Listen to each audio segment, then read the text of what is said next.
Katika hii chart nilikuwa nimefundisha the whole house.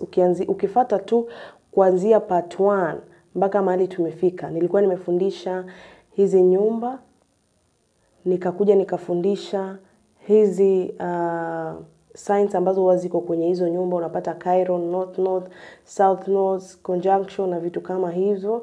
So leo ninaenda kufundisha kila nyumba inasimamia nini. Alafu kutoka hapo naenda kufundisha ukisikia cardinal sign, mutable sign, vitu kama hivyo pia naenda kufundisha zinasimamia nini na zinamaanisha nini. So tuanze. Nyumba ya kwanza ambayo ni Aries, nilisema inasimamia identity yako. Wewe ni mtu wa aina gani? Appearance yako, jinsi watu wanavyokuona. Wewe ni mtu wa aina gani? Unaonekana vipi? First impression ya watu. Mimi nikikuangalia kwa mara ya kwanza, naongelea nyumba ya kwanza ambayo ni Aries, punda. Mimi nikikuona mara ya kwanza ni mtu unaonekana wa aina gani? Jinsi unavyoanzisha vitu. Yani tuseme overall nyumba ya kwanza inasimamia uwewe, umimi, the start. Nyumba ya pili inasimamia money, pesa, value. Inasimamia possession, vitu ambavyo unaweza kupokea, mambo ya pesa, inasimamiwa na nyumba ya pili. Inasimamia pia self worth.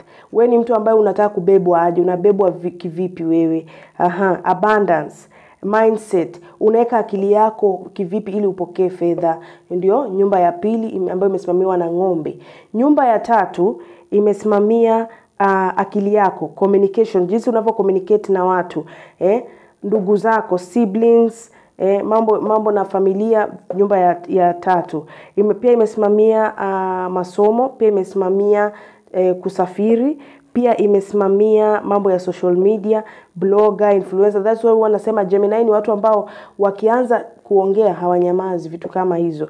Haya, nyumba ya 4 imesimamia family, roots, yani generation yako hapa kwa Cancer, familia, home, traditional yako, mambo ya Cancer. Inner control, unajicontrol aje kindani, ancestry, mambo na comfort zone, mahali uko comfortable sana. Pia yani tuseme tu inasimamia mambo ya ndani, vile unavyohisi ndani. Ukiwa utapata Cancer iko kwa chart yako in any house, inasimamia most of the time your inner, mambo ya ndani, si mambo ya nje, not public. Opposite ya Cancer ni Capricorn. Capricorn ni mtu wa public, Cancer ni mtu wa nyumbani. So mambo na nyumbani, mambo na ancestral, mambo na vitu kama hizo. Nyumba ya ngapi? Ya 4. Nyumba ya 5 ambayo imesimamiwa na Leo ni creativity, ubunifu, mambo na romance, mapenzi, kujienjoy, watoto, self expression. Jinsi wanawaambia Leo ni watu ambao akisimama mmeniona, vitu kama hizo. Pia inasimamia dating, mambo na kudate, unataka kudate nani, vitu kama hizo kina Leo hapo.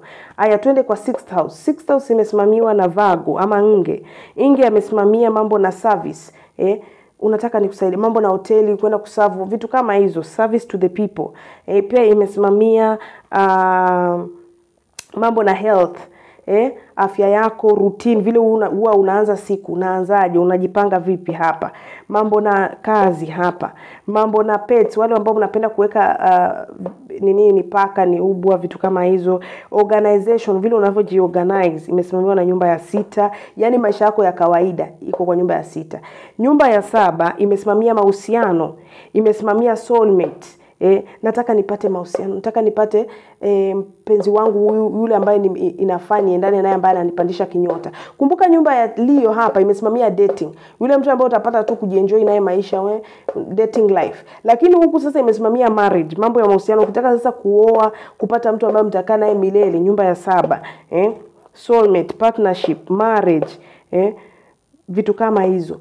Haya, nyumba ya 8 imesimamia death, mambo ya vifo, mambo ya transformation, yani mabadiliko. Imesimamia pia intimacy, imesimamia pia trauma. Nyumba ya 8 imesimamia death and rebirth, vitu ambavyo vinaondoka kwa ukisikia achilia ya kale upokee yale ambayo yanakuja. Nyumba ya 8 imesimamia mambo kama hayo. Pia inasimamia mambo na urithi, mambo na madeni iko hapa. Nyumba ya 9 Nyumba ya 9 imesimamia mambo na wisdom. Kumbuka opposite yake ni Gemini. Gemini ni mtu ambaye anakurupuka tu na kusema chochote. Huyu anawaza, Sagittarius ni watu ambao wanachunguza kitu kwa ndani ndiye aje aongee. Wisdom.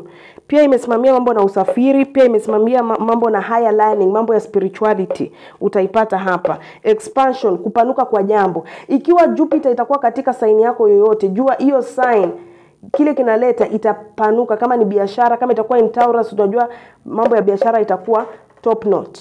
Kama ni kwa Aries, unajua mambo ya uongozi utakuwa top notch. Ama kama Sagittarius itakuwa katika nyumba ya kwanza kwako, ujue mambo na biashara ya usafiri, vitu kama hivyo itapanuka sana ukifuata hizo njia. Twende kwa nyumba ya 10. Nyumba ya 10 mimi imesimamiwa na Capricorn.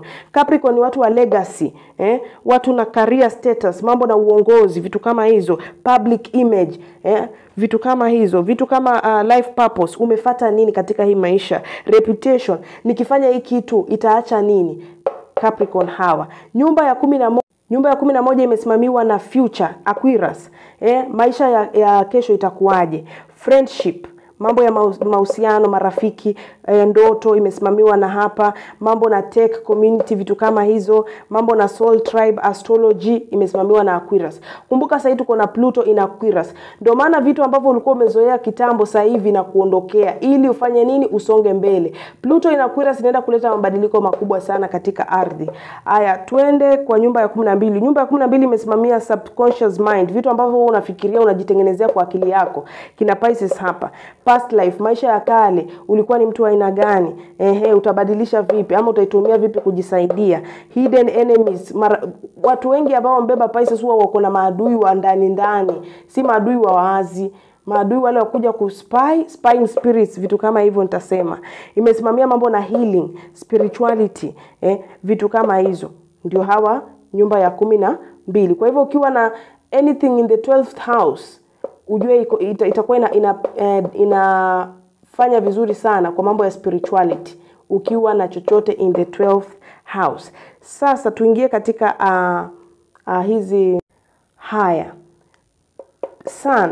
Sun ilikuwa nimesema Sun inasimamiwa na nini? Sun inasimamiwa na Leo.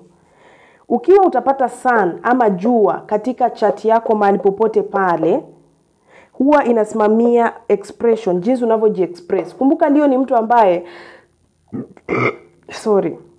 Kumbuka Leo ni mtu ambaye akienda popote anataka aonekane, ajulikane, kuna vile amejibeba, wanavaa vizuri, wanataka kuonekana vizuri, mtu akimuona anasema yes, that is it.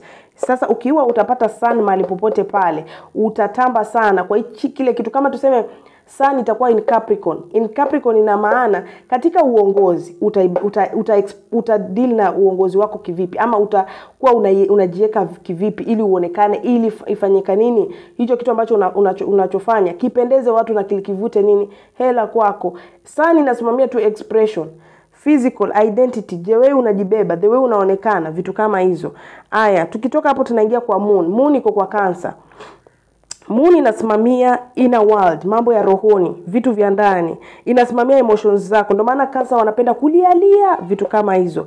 Moon pia inasimamia reaction na life patterns. Unasikia mimi katika uko yetu kuna hii pattern nimefatika sana, vitu kama hizo. Moon inasimamia vitu kama hizo. Pia instincts na habits zako, jinsi unavyojibeba, vitu kama hizo. Ndio hiyo kina Moon. Haya, twende kwa Mercury. Mercury inasimamiwa na nini? Na Gemini na Virgo. Mercury ni planet ambayo ikiwa katika nini yako yoyote inasimamia mambo ya mind, vile unavyoongea, inasimamia guiding, jinsi una guide watu, the way unafikiria, mambo na communication, vitu kama hizo. Mahali Mercury itakuwa, ujue katika hiyo nyumba jinsi utakavyokuwa unajibeba, basi ndio utakuwa inachangia either kukusaidia ama kukushusha. Haya, twende kwa Venus. Venus imesimamiwa na Taurus na Libra. Venus ama Zuhura ni sayari ambayo ikiwa katika nini yako yoyote pale imesimamia mambo ya mapenzi, mahusiano, vitu ambavyo unahitaji, starehe, material prosperity, utajiri. Ndio maana watu wa kundi la Taurus huwa ni watu ambao wanafanya vizuri sana kwa masuala ya biashara ya urembo, hata Libra, biashara za urembo, kuuza manguo, vitu vizuri vizuri, vitu ambavyo vinaonekana wanafanya vyema sana na inavuta utajiri sana. Alafu pia katika masuala ya mahusiano, unapata mahali Venus itakuwa ama mahali Zuhura itakuwa, unapata kupokea mtu. Kama tuseme kwa mfano, Zuhura ikiwa katika Capricorn, ujue huyu ni mtu ambaye atapatana na mtu ambaye miaka imeenda, ako tuseme 10 years more than yeye. Umepatana na watu ambao tayari wamejijenga kikazi, ako sawa kifedha, mambo ya utampata ni mtu ambaye yuko traditional, mambo ya kale. Utapata ni mtu ambaye tayari yako na investments, vitu kama hizo. Unapata nimeangukia kweli ikiwa itakuwa pale. So mahali Venus itakuwa katika nini yako, ndio mahali ama ndio sign ambayo itasimamia utapata mtu wako kivipi. Katika mahusiano atakuwa ni mtu aina gani, mtakutana wapi. Kama Capricorn unajua utapatana naye katika masuala ya kazi, mtapatana na mpenzi wako katika masuala ya kazi. Haya, tuangalie Mars. Mars inasimamiwa na Aries. Aries ama Mars ni sayari ambaye ama ni mirihi hiyo, inasimamia kutake action. Taking action. Vile tu wewe unaona Aries ni mtu wa kurupuka na jambo, yani hajafikiria sana, ashasema tayari, baadaye atafikiria baadaye. Inasimamia action, aggression, influence, vitu kama hizo. Vitu ambavyo unaona tu mtu hajafikiria ndio huyo. So Mars ikiwa popote katika nini yako, ujue utakuwa mbio sana kwa hicho kitu. Utakuwa ni mtu ambaye unaikipeleka mbele. Kama itakuwa katika Sagittarius, ujue mambo na spirituality, mambo na usafiri, utakuwa very very very inclusive in that place. Haya, tuende kwa Jupiter. Jupiter ni sayari ambayo imesimamia Jupiter ama ni Mushtara, ni sayari ambayo imesimamiwa utajiri na kupanua jambo, na pia imesimamia abundance.